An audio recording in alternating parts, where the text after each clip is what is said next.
Have you ever noticed how many times in Mark's gospel, especially, he has Jesus telling the person who healed or was the benefit of his miracle, keep it quiet. Don't publicize the matter. There's always been a lot of speculation as to why this theme runs through his gospel, but I think one reason might be that Mark was trying to make sure that we understand that Jesus did not perform his miracles to prove anything. He wasn't out to prove that he was the Son of God. And that sounds counterintuitive. He didn't want to keep his ministry pointing to himself. Because after all, Jesus came to reveal the Father to us, right? So he wouldn't be trying to make himself the focus of his life.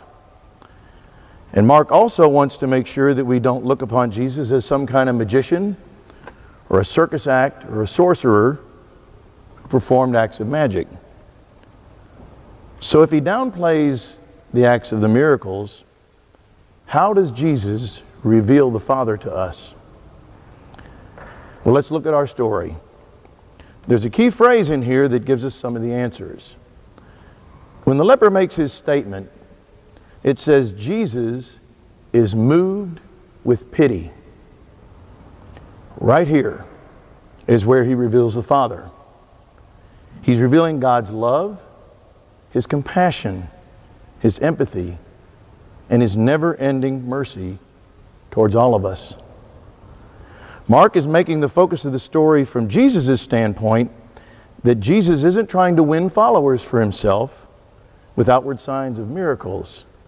He's trying to change hearts, to understand and embrace the love of the Father. Now let's look at the other side of the story from the leper's point of view. Leprosy that plagued Jesus in those times was kind of described in the first reading. It was horrible. It was a harsh life. These people were shunned. They were separated, lonely. They weren't to be approached or touched or even acknowledged. When have we had times in our lives when maybe we have felt like this? Sometimes I think back to my teenage years, and those are some of the most awkward, where we could feel kind of outcast, like maybe we don't belong. But what about any time in our life when we may still feel like an outsider? Sometimes our faults and our problems are public, and our mistakes are known to many people, and that's embarrassing and can kind of cause us to feel marked, so to speak. Don't some of these public sins and challenges make us feel maybe like the leper? Just look at our society today. You can't turn on anything with the media without hearing somebody glorifying in the fact that they caught somebody in a mistake, or that somebody's sins are out in public and they can be ostracized. And we look around us and we ask, where is the love? Where is the compassion and the mercy?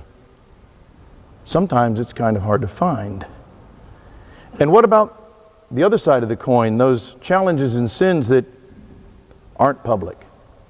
Those adversities and hardships that we keep close to our heart, that maybe only even we know. These silent and unseen leprosies, so to speak, can cause us the same kind of heartache and loneliness and isolation. How many of those issues are we carrying around? And what can we do? Oftentimes the world tries to give us answers, and sometimes they work, because we're supposed to be rugged individuals and solve our own problems and pick ourselves up by our bootstraps and be a positive thinker. And that's not bad advice. And many times that helps us solve some of these issues. But what about those times when, like leprosy, things feel beyond our control? Haven't each of us faced adversities and obstacles and even our sinfulness, where sometimes we just feel helpless? I know I have. And in those times, maybe we're called to be like the leper. The leper broke the rules of the world. He approached Jesus. They shouldn't have even been near each other. And he simply made a profession of faith. If you wish, you can make me clean. Think about it. That was a prayer. In fact, it kind of sounds like the Our Father. If you wish, your will be done. This simple prayer caused Jesus to break the norms, and he was moved with pity, and he touched the man, something he should not have done either. And he simply said, I do will it be made clean. What more profound example of love do we need? This sometimes can be the answer that we feel like we need when we're at the end of our rope. We too can be humble, approach God, admitting our helplessness, and ask for forgiveness. How often have we simply wanted to pray something like this? God, I don't necessarily know where things are going. Things are difficult, and I'm kind of lost, but I know that you're with me, and I need your help right now to see me through. If you wish, you can make me clean. When I was in homiletics training class for the diaconate, one of our teachers was a priest from Orlando, Florida, and he'd been an associate pastor and a pastor for about 25 years in his career. And he found that not only in his own life experiences, but in those of many of his parishioners and people he counseled, he found that many people hit this same kind of a wall. And so they had tried the regular remedies, and the challenges and the sinfulness and the adversity still seemed oppressive. And so he wrote a book called A Prayer for Hope. And in it he revealed a 6-word simple prayer that can fit these situations. I know it's helped me. And the prayer is simply this: I can't. You can. I'm yours. I can't. My human power alone is not enough. I'm stuck, and I can't find the right direction in my life. I can't do this on my own. You can. God, I trust in you, and I know that your plan will and can lead me to where I'm supposed to be. I know you can. I'm yours. God, I surrender these challenges to you. In fact, I surrender my whole life to you.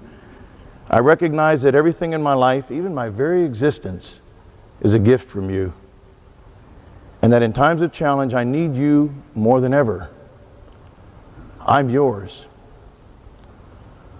So when we feel like the leper in today's gospel, maybe at the end of our rope, and we can't find the solutions on our own, I invite you to use Father Scocci's simple prayer. I can't. You can. I'm yours. In fact, let's pray it together. I can't. You can. I'm yours.